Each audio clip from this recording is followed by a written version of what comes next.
धन्यवाद Varun ji. Honest reporter के माध्यम से साहित्य संस्कृति का भी जो पृष्ठ संपादित और प्रकाशित कर रहे हैं, इसके संपादक युवा संपादक प्रेम भूषण जी, आप उनसे पूछ लीजिए कि उस पृष्ठ को पढ़ने वालों की संख्या इस देश में कितनी है। पीडीएफ भी भेजते हैं और उसकी छपी हुई प्रति भी पूरे देश में जा रही है और साहित्य को पढ़ा जा रहा है। ये हम नहीं पढ़ते हैं, इसका यह अर्थ नहीं हो जाता है कि लोग नहीं पढ़ रहे हैं। पुस्तक मेला भी खूब लग रहा है, पत्रिकाएं भी खूब बिक रही हैं और किताबों की भी बिक्री खूब हो रही है और हर शहर में लगभग साहित्योत्सव हो रहा है। ये मामला वैसा ही है कि न इश्क घटा है, न इश्क घटा है, न दुनिया बदली है। दिया जल रहा है, हवा चल रही है। तो दिया जल रहा है, साहित्य का काम हो रहा है। और साहित्य कहाँ नहीं है, साहित्य को व्यापक रूप से देखिए। अभी मैं तो देख रहा हूं कि शुरू से अंत तक, अब तक, इसके आगे भी बिना साहित्य का काम ही नहीं चलने वाला है। साहित्य शाश्वत है, सनातन है और साहित्य आपकी हर सांस में बसा हुआ है। हमारा जीवन दर्शन, हमारे जीवन की आचार संहिता, हमारा धर्म, हमारा व्यवहार, जो कुछ भी है, हमारे घर के मांगलिक अनुष्ठान से लेकर बाहरी दुनिया तक भी, और हम जो कुछ भी परफेक्ट ढंग से कहना चाहते हैं, हम अपनी आत्मा का उन्नयन करना चाहते हैं, तो साहित्य का ही सहारा लेना पड़ेगा। भले ही उसे आप मांत्रिक रूप में कह दीजिए, आप महामृत्युंजय का जाप करते हैं, आप गायत्री मंत्र का जाप करते हैं, आप विभिन्न धर्माचार्यों में लगे रहते हैं। दुर्गा पूजा के दरमियान लगातार दुर्गा सप्तशती का पाठ किया जाता है। किसी पॉलिटिशियन ने इसकी रचना नहीं की है। हमारे पूर्वज मार्कंडेय ऋषि कवि थे, विश्वामित्र, उनके कवित्व का प्रभाव है कि गायत्री मंत्र है। इसी तरह से महामृत्युंजय। तो तमाम जो कवि होना, साहित्यकार होना, ऋषि से भी श्रेष्ठ होना होगा। हर क्रांति कलम से शुरू हुई, संपूर्ण हुई। चट्टान जुल्म की कलम चली तो चूर्ण हुई। हम मानवता का परिहास बदलने वाले हैं, धरती क्या आकाश बदलने वाले हैं। हम कभी हैं, इतिहास बदलने वाले हैं। जब कभी भी इतिहास किसी मोड़ पर जाकर दम तोड़ने लगता है, आप ही ने प्रकरण सुनाया है प्रश्न पूछने से पहले तमाम राजनीति पर चर्चा करने वाले लोगों से कि एक बार संसद की सीढ़ियां चढ़ते हुए पंडित जवाहरलाल नेहरू लड़खड़ा गए।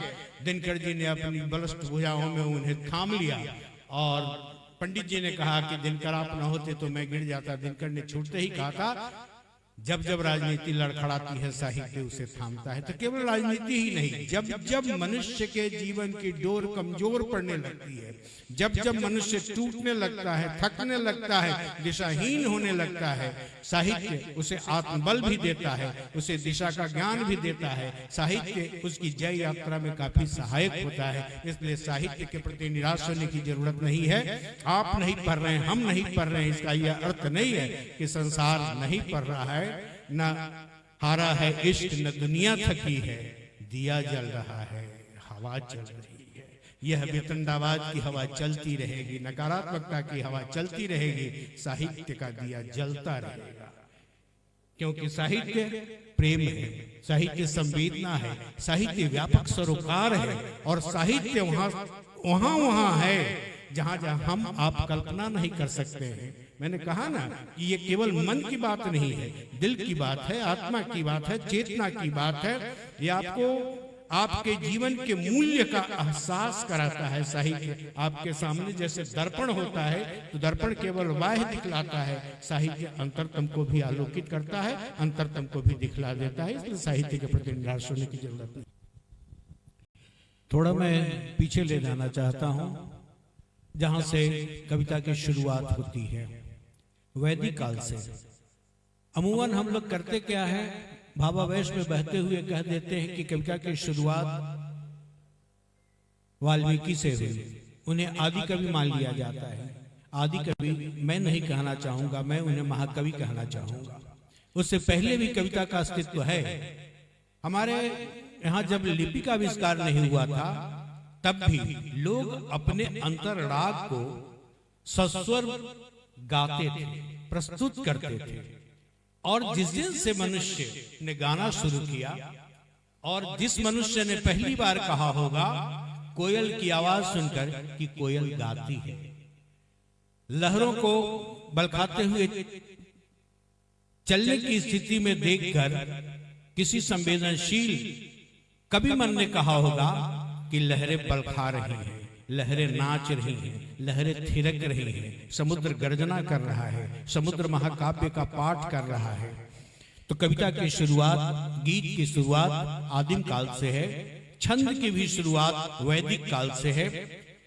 और मैं इतिहास, दर्शन, शिक्षा, संस्कार, संस्कृति, नृत्य, संगीत, जिस क्षेत्र में आप जाना चाहिए, हमारे बड़े रचनाकारों ने जो दो महानायक का निर्माण किया है, राम और कृष्ण का। वाल्मीकि ने राम जैसा महानायक खड़ा कर दिया। आज संसार की किसी भी भाषा में, किसी भी इतिहास के पास राम से बड़ा कोई चरित्र नायक नहीं है। और संसार में पूर्णता प्राप्त किया हुआ कृष्ण से बड़ा कोई नायक नहीं है। पूर्ण अवतार जिसे मान लिया जाए, भक्ति भाव अपनी जगह पर, अवतारवाद अपनी जगह पर, परमात्म चिंतन, परमात्म दर्शन अपनी जगह पर। लेकिन व्यास ने, श्रीमद् भगवत कथा लिखने वालों ने और महाभारत के रचयिता ने, अब जिस गीता को कहते हैं कि भगवान कृष्ण ने, कृष्ण भी हमारे ही महाकवि के द्वारा खड़ा किया गया एक विराट व्यक्तित्व है, और गीता भी हमारे ही कवि के द्वारा प्रतिपादित है। शिव तांडव स्तोत्र भी हमारे ही कवि, पूर्वज कवि के द्वारा प्रतिपादित है। तो हमारा सब कुछ, हमारा सरोकार, आप इतिहास में जाएंगे, बल्कि अब तो राजनीति ने राम का सहारा लिया। राम हमारे कवि कुल की उपलब्धि है। आप दर्शन में जाइएगा, कृष्ण और गीता के संदर्भ में बात कीजिएगा। कृष्ण हमारी पूर्वजीय उपज है। और जहां तक नई पीढ़ी को साहित्य से जोड़ने की बात है, दिशा बदल रही है। आज की नई पीढ़ी नाच भी रही है, गा भी रही है। यह ठीक है कि सितार छूट रहा है तो गिटार आ रहा है। उमंगें उसकी दूसरी तरह से प्रकट हो रही हैं, लेकिन वह गा भी रहा है, थिरक भी रहा है। अब गीत लिखने वाले भी विचित्र तरह के लोग आ जाते हैं। पहले धुन बना ली जाती है, फिल्मी दुनिया की ओर अगर हम जाए तो, और पहले धुन बना ली जाती है, और अगर आपके पास कंठ है तो आप गद्य को भी गा सकते हैं। लेकिन गद्य गीत नहीं होता है, गद्य साहित्य नहीं है, गद्य साहित्य होते हुए भी गद्य कविता नहीं है। जैसे एक फिल्म में गीत है, अच्छा तो हम चलते हैं, अच्छी धुन, इस पर भी गाने नाचने वाले लोग हैं। लेकिन यह गद्यात्मक प्रवृत्ति भी रिदम में जब ढलकर प्रकट होती है तो कहीं न कहीं से संगीत और कविता ही है वह। इसलिए नई पीढ़ी दिशाहीन होकर भी, दिग्भ्रमित होकर भी, और दुर्भाग्य है हम पुरानी पीढ़ी वालों का भी कि हम उसे सत साहित्य से परिचित नहीं करा पाते हैं। पहले हर घर में, मध्यम वर्गीय घर में संस्कार था। लोग रामचरितमानस का पारायण करते थे, माताएं प्रेमचंद का उपन्यास, हर घर में नई लड़की जब ब्याह कराती थी अपनी ससुराल तो उसे गिफ्ट में दिया जाता था, सौगात में सत साहित्य दिया जाता था। भले ही वो गुलशन नंदा हो, कुशवाहा, कांत हो, प्रेमचंद हो या जो भी हो, लेकिन रामचरितमानस का पारायण हर भारतीय घर में होता था जो सनातनी है। तो रामचरितमानस केवल धार्मिक ग्रंथ नहीं है, धर्माचार है हमारा। मैंने कहा ना कि हमारा धर्म ये वही है जो हमारे साहित्यकारों ने, हमारे पूर्वज कवियों ने तय किया, वही है।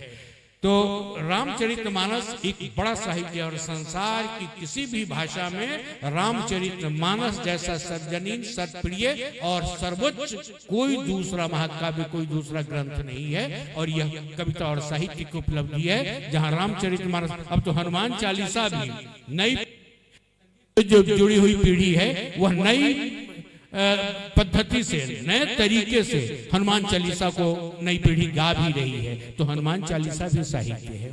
तो नए को जोड़ने की, उन्हें बताने की जरूरत है कि इस साहित्य से जुड़ो तो केवल मन ही प्रफुल्लित नहीं होगा, मन से ऊपर भी चित्त है, बुद्धि है, हृदय है, आत्मा है, चेतना है। यह सब तो धीरे धीरे धीरे एक के बाद एक सत साहित्य, एक बार स्वाद ले लोगे ना। एक शेर है ना किसी का कि लुत्फ़े मैं तू क्या जाने, हाय कमबख्त तूने पी ही नहीं।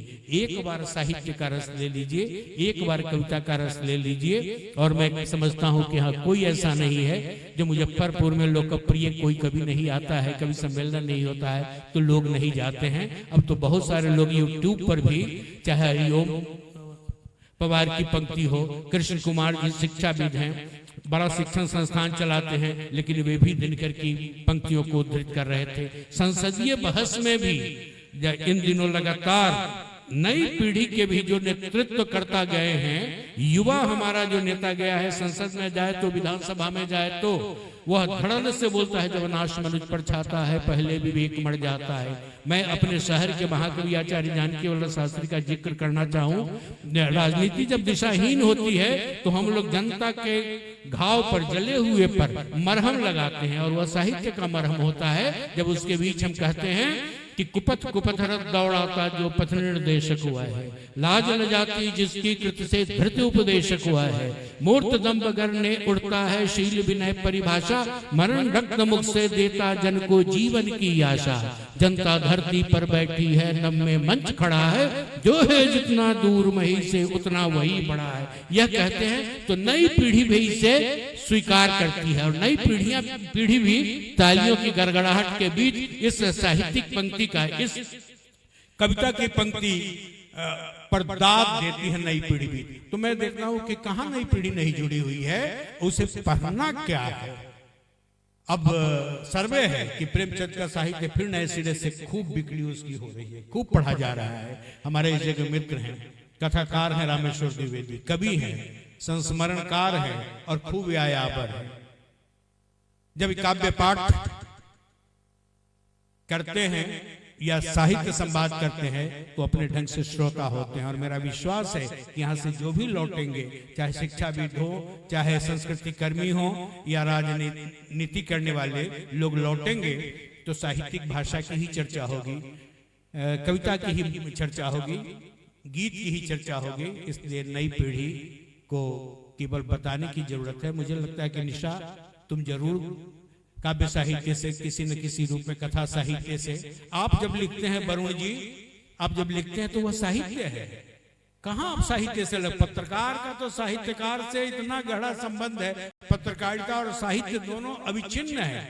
अभी नाटक की बात चल रही थी, चित्र प्रकाशी कर रहे थे, उसे दृश्य काव्य कहा गया है। वह साहित्य है, नाटक साहित्य है, और साहित्य लिखित रूप में भी है, साहित्य घटित रूप में भी है, साहित्य प्रस्तुत रूप में भी है।